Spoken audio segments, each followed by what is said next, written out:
In this lecture, we are going to learn about there are different commands are there. By using that command, you can change the permission of your file, or you can also change the permission of your directory. Let's try to see this. Let's assume that you have one file called text.txt, and this file has been created by the root user. So root will be the owner of that file. Root will be the owner of that file.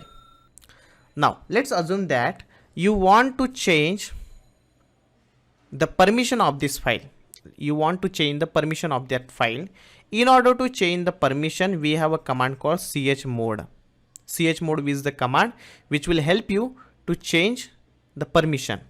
Now we know that we have three type of permissions are there. We have read, write and execute. Let's say I want to give full permission to the user.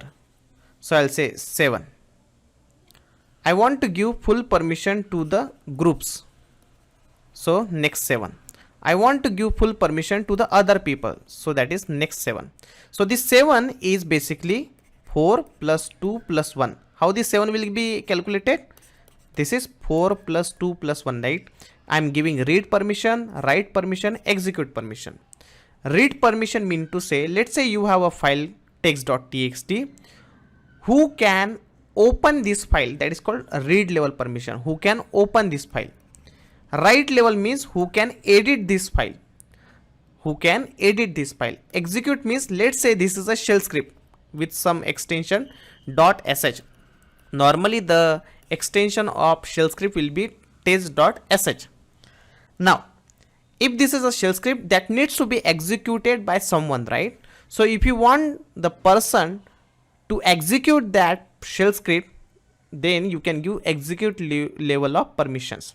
So I am giving user a full permission, group full permission and other people full permission, and then you need to specify the file name. Let's see this practically. I'm opening my server. Let me log in there first. This is my Ubuntu server, and let me see whether I have any files there. No, I don't have file here. Yes, here I can see there are some files are there. Now what you can see the permission in the form of rw something you can see, right? Let me tell you what is this rw. When I say that I want to give full permissions to the user, so this 7 is basically read, write, execute. This is read, write and execute. This is I am giving to the user. Then again I am saying read, write, execute. I am giving this permission to the group. And if you see read, write, execute, I am giving full permission to the other. So this is basically 7, 7 and 7, because read, write, execute will be the addition like 4 plus 2 plus 1 equals to 7, like that. So you are giving full permission to the user, group and other people. Okay. Now let's say you don't want to give execute permission. Then on that time you can just mention this underscore, or the dash will be there, okay, which is a blank. Say, let's say you want to give you want to give only write and execute permission to the user. Write and execute. So you will say read will be blank, write and execute. Let's say to the group you want to give read and write you don't want to give, then say execute you want to give. Read you want to give to the other, write you want to give and execute you don't want to give. So this will be dash. Now what you can see by looking to this test file.txt. So this is user permission. This is user permission. This 3 read, write, execute. Execute is blank here.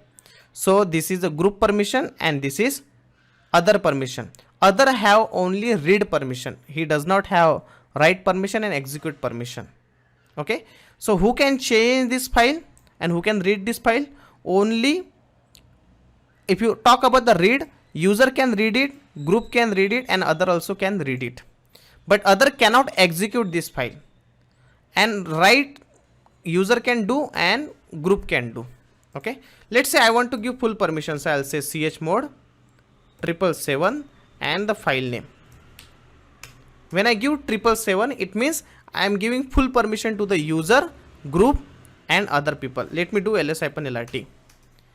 If you see that read write execute to the user, read write execute to the group, read write execute to the other, and the color is also got changed. Whenever you are giving a full permission, then the color will be changed to the this green color. Okay, so all the permissions are available to this file, but in real time it is not recommended to give a full permission. Let me give an another example. Let's say you want to give full permission to the user, group, but you just need to give 5 to the other people. So it will be read and execute. So let me change the permission. If you check it now, read write execute, but read and only execute is there, write is not there. Let's say you want to remove some permissions from the file. So here you can see read write execute is there to this Ankush user. Now what I'm doing, I'm just removing the read from here, chmod, then you can say user, and minus is the symbol to remove a permission. Which permission I want to remove? Read permission, and then test file. ls-lrt, just to verify what is the permission. Can you see here the read permission has been removed from the Ankush user. When I'm trying to open this file, I'm getting a message called permission denied, because I just changed the permission, read permission, I just removed that. Let's say I want to give the read permission now again. So instead of minus, just give plus. So U is for user. To this user I'm giving read permission, ls-lrt. Now if I try to open that file, I can open that file, but previously I was not able to open because right now I am having read permission. So Ankush is the user who is having read permission. And what is a group? This is a group. Ankush is a group only here. And what about other people? Means anyone who is not the owner, anyone who is not in the group, that is called other people. So this is how you can change the permission. If you want to change the permission, you can use this numeric format also, and you can just use like this also. Anything is fine. Thank you so much. Bye bye.